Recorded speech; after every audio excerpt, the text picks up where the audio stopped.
Hello everyone, अरसारा Ram Ram. Welcome back to my channel. मेरा नाम है रेनू और मैं रहती हूँ आयरलैंड कॉर्क सिटी में। तो वीडियो स्टार्ट करने से पहले सबसे पहले आप सभी को जो भी मेरी वीडियो देख रहे हैं, हैप्पी न्यू ईयर।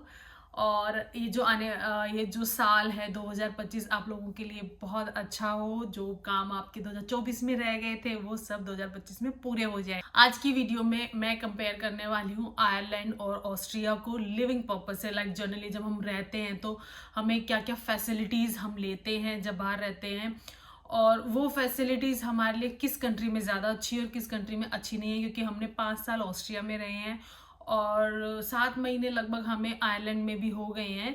तो आई थिंक मैं कंपेयर अब कर सकती हूँ काफ़ी मोटी मोटी सारी चीज़ें। तो आज की इस वीडियो में वही सब मैं आपको छोटी छोटी बातें या मोटी मोटी बातें बताऊंगी जो बहुत ज़रूरी होती है जब भी आप किसी कंट्री में रह रहे होते हैं।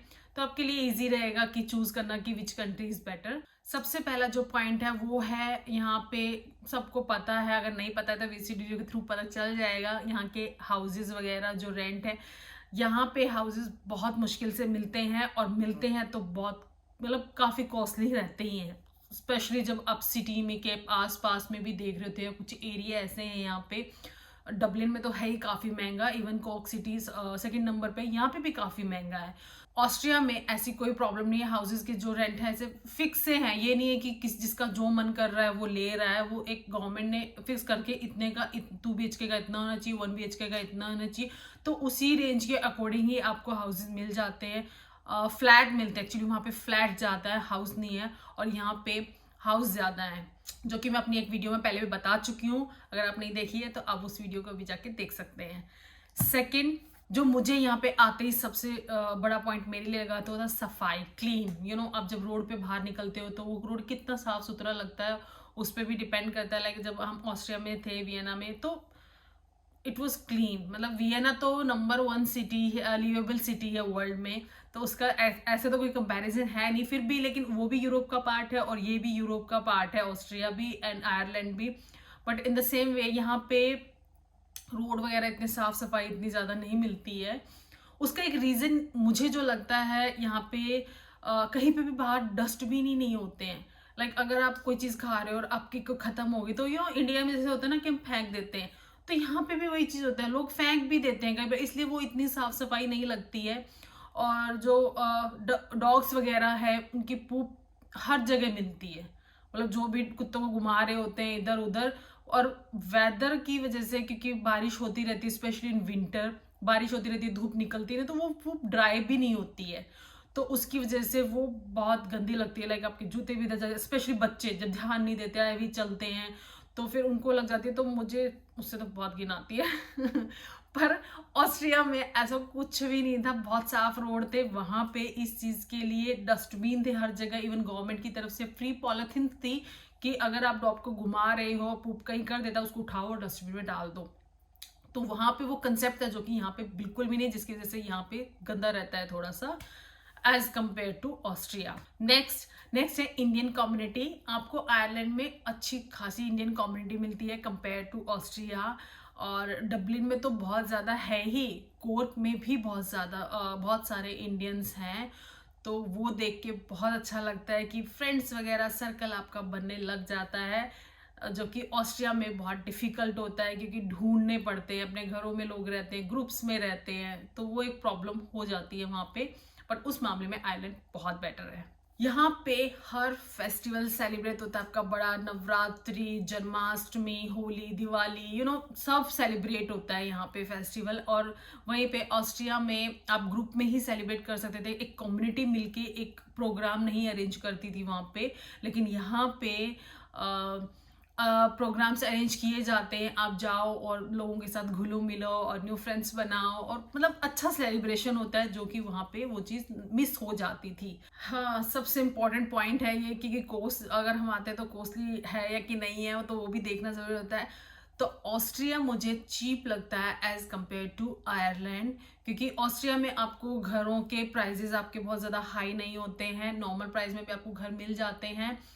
और भी मेडिकल की भी खर्चे इतने ज़्यादा नहीं होते हैं। लेकिन आयरलैंड में एक तो आपको घर ही इतने महंगे मिलते हैं, घर लेते हो, आप फ्लैट लेते हो, आपको अच्छा खासा 2 BHK का अच्छा खासा रेंट पे करना पड़ता है।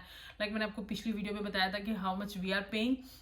और उसके अलावा हेल्थ में भी यहाँ पे आपको पे करना पड़ता है, लाइक GP वगैरह को, क्योंकि यहाँ पे कोई गवर्नमेंट इंश्योरेंस है नहीं, तो आपको प्राइवेट इंश्योरेंस ही मिलता है, तो उसके लिए भी आपको पे करना पड़ता है। मेडिकल का मैंने जैसा कि आपको बताया कि इंश्योरेंस यहाँ पे प्राइवेट होता है, गवर्नमेंट नहीं होता है। गवर्नमेंट इंश्योरेंस होता है, मेडिकल कार्ड अप्लाई कर सकते हैं, लेकिन वो एक लेवल सेट होता है कि वो जिसकी इनकम बहुत ज़्यादा नीचे होती है, कम होती है, उनको गवर्नमेंट प्रोवाइड करती है। अदरवाइज प्राइवेट इंश्योरेंस होता है और उसके अंदर भी आपको GP की फीस पे करनी पड़ती है। लाइक हमारे पास भी इंश्योरेंस है, इसके ऊपर एक प्रॉपर वीडियो बन सकती है मेडिकल के ऊपर, लेकिन अभी के लिए मैं कह सकती हूँ कि मेडिकल यहाँ पे कॉस्टली पड़ता है। और ऑस्ट्रिया में आपको कुछ भी के पे करना ही नहीं पड़ता। कुछ चीज़ें हैं जहाँ पे आपको पे करना पड़ता था, यहाँ पे आपको हर चीज़ में पे करना पड़ता है। नेक्स्ट जो पॉइंट है वो है एजुकेशन का।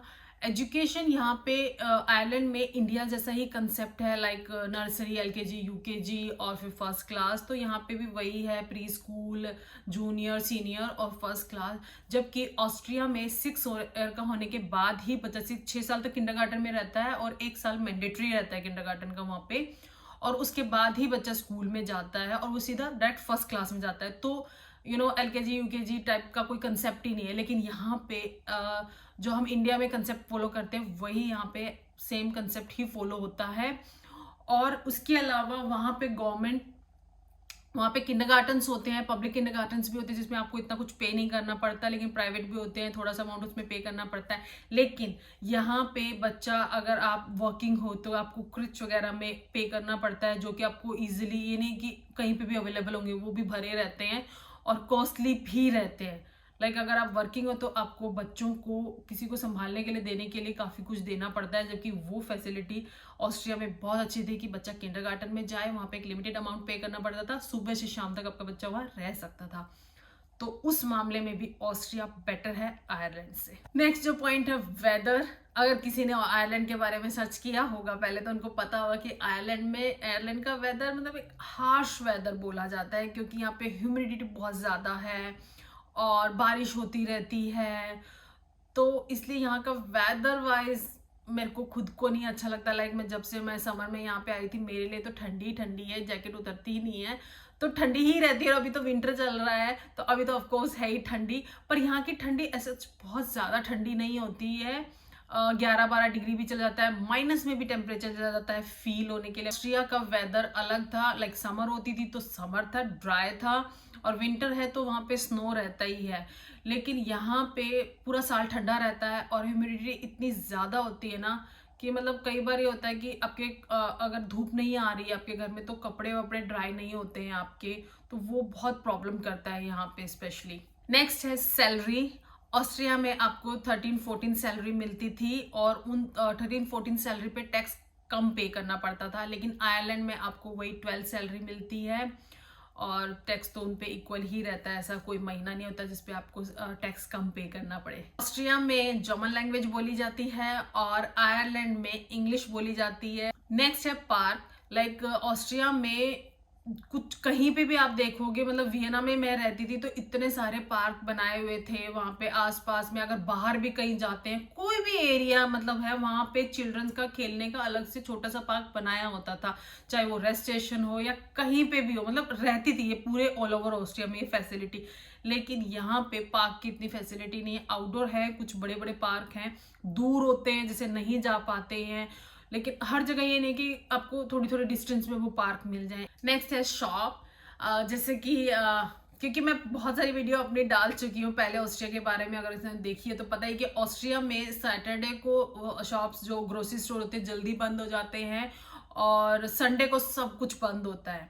लेकिन यहाँ पे ऐसा कुछ भी नहीं है। यहाँ पे संडे सैटरडे मतलब 7 हफ्ते सब कुछ खुला होता है, बल्कि ग्रोसरी स्टोर वगैरह तो 9-10 बजे तक खुले होते हैं रात को। तो बिल्कुल इंडिया वाला ही हिसाब है, सब खुला रहता है संडे को, सब लोग जाते हैं और इतनी भीड़ होती है ना सैटरडे संडे ही, क्योंकि सब मार्केट में पहुंचे हुए मिलते हैं। तो यहाँ पे वही हिसाब है जैसा इंडिया में रहता है। नेक्स्ट है ट्रांसपोर्ट के मामले में ऑस्ट्रिया बहुत आगे है। ये बहुत पीछे है इस मामले में आयरलैंड। डबलिन में फिर भी आपको ट्रैम वगैरह मिल जाती हैं, लेकिन बाकी किसी और शहर में आई डोंट थिंक कि पॉसिबल है। कोर्क दूसरा बड़ा शहर है, यहाँ पे नहीं है। और बस वगैरह का ऑस्ट्रिया में जो होती थी बिल्कुल एग्जैक्ट फिक्स टाइम होता था, जो टाइम दिया है बस उस टाइम पे ही आती थी और निकल जाती थी, बिल्कुल फिक्स टाइम होता। कभी कभार ऐसा हुआ है कि मैंने मतलब 5 साल में 1-2 बार मैंने ऐसा देखा कि डिले हो गई है, या फिर वो अनाउंसमेंट हो जाती थी कि डिले हो गई है। लेकिन यहाँ पे ट्रांसपोर्ट बिल्कुल भी अच्छा नहीं है। लाइक आप वेट कर रहे हो, आपके साथ ये चांसेस है कि हो सकता है कि किसी बस का आप 10-15 मिनट आप वेट कर रहे हो और उसके बाद वो आपको शो कर देगी कैंसिल हो गई है। तो यहाँ पे ये चीज काफी हो जाती है। और बस की फैसिलिटी हर रूट पे अवेलेबल नहीं है, काफी जगह पे बस नहीं है, उसके बाद आपको पैदल चल के ही दूर तक जाना पड़ता है। तो अपनी कार, खुद की कार की नीड यहाँ पे ज्यादा है, इसलिए लोगों के पास, सब मोस्टली लोगों के पास कार रहती है। फूड आई थिंक इसमें अलग अलग है, I have to make separate video on that. कि कुछ जगह पे मुझे लगता है कि ऑस्ट्रिया से सस्ता है यहाँ पे खाना, कुछ जगहों पे मुझे लगता है कि ऑस्ट्रिया से महंगा है। स्पेशली एशियन स्टोर मुझे लगता है कि यहाँ पे महंगा है, और जो लोकल स्टोर होते हैं उनकी जो ग्रोसरी करने जाते हैं तो वो सस्ता लगता है मुझे कंपेयर टू ऑस्ट्रिया। वीजा को लेके, शेंजन वीजा, ऑस्ट्रिया जो है शेंजन में आता है और उसके ऊपर मैंने सेपरेट वीडियो बनाई हुई है, और उसमें बहुत सारी कंट्री आती है। अगर आपके पास ऑस्ट्रिया का वीजा है तो मतलब आप बहुत सारी कंट्रीज जिसमें आपको वीजा लेने की जरूरत नहीं होती है और आप उसमें फ्रीली आ जा सकते हैं। और लेकिन आयरलैंड यूरोप का पार्ट जरूर है, ईयू में जरूर आता है, लेकिन इसका शेंजन वीजा नहीं है। तो आपको अब कहीं भी किसी भी कंट्री में जाने के लिए, यहाँ तक कि यूके में जाने के लिए भी आपको वीजा लेना पड़ता है। जो आयरलैंड का जो वीजा है वो फैमिली बेस्ड वीजा नहीं है, सेपरेट रहता है। लाइक 5 साल के बाद उनको पीआर मिल जाएगी, लेकिन मुझे उस पीआर के लिए 10 साल वेट करना पड़ेगा, और बच्चों का भी माँ के साथ ही आता है। तो मतलब ये नहीं है कि एक फैमिली आ रही है उनको मतलब सेपरेट ही कर दिया है। तो ये यहाँ पे मुझे ये नेगेटिव पॉइंट लगता है आयरलैंड का, जबकि ऑस्ट्रिया में ऐसा नहीं है। और बच्चों का कोई वीज़ा नहीं होता, और बच्चों का कोई कार्ड भी नहीं बनता एक्चुअली, कि कुछ नहीं बनता है। मतलब बच्चे का 12 साल तक आई थिंक वो वैसे ही ट्रैवल करते हैं आपके साथ कि हाँ ये हमारे साथ है। आप उनका बर्थ सर्टिफिकेट वगैरह आपको रखना पड़ता है।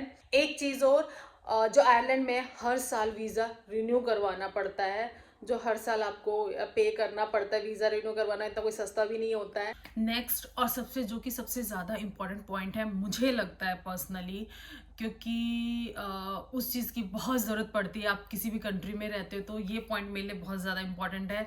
वो है यहाँ के लोग। तो जो ऑस्ट्रिया के जो लोग होते हैं वो बहुत कह सकते हैं कि लेस फ्रेंडली हैं और रूड भी हैं, स्पेशली ओल्ड पीपल जो हैं।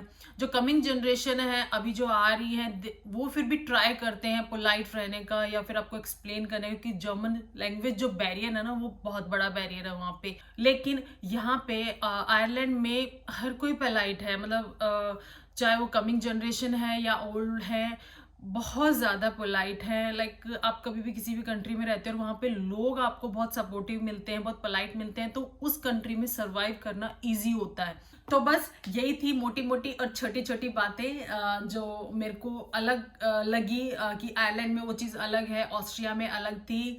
आप मुझे कमेंट करके बताइए कि आपको ये बातें सुनने के बाद, ये कंपैरिजन सुनने के बाद आपको कौन सी कंट्री ज़्यादा अच्छी लगती है। बट एक चीज़ मैं कहूँगी, कंपैरिजन है। लाइक मुझे जो फील हुआ, मुझे लगता है कि आयरलैंड ऑस्ट्रिया और इंडिया के बीच में, हाँ ठीक है बहुत ज़्यादा ख़राब चीज़ें नहीं है, लेकिन स्टिल फील आती है कि ऐसा लग रहा है जैसे ये अभी बहुत सारी चीज़ों में पीछे है। तो मुझे ऐसा ही लगता है। आप लोगों को कैसे लगता है आप मुझे कमेंट करके बता सकते हैं, या फिर और कोई ऐसी चीज़ है आयरलैंड के बारे में जो मुझसे रह गई, मुझे नहीं पता है, तो वो भी आप मुझे कमेंट करके बता सकते हैं। आई होप आप लोगों को वीडियो अच्छी लगी। मिलते हैं नेक्स्ट व्लॉग में, तब तक के लिए बाय बाय।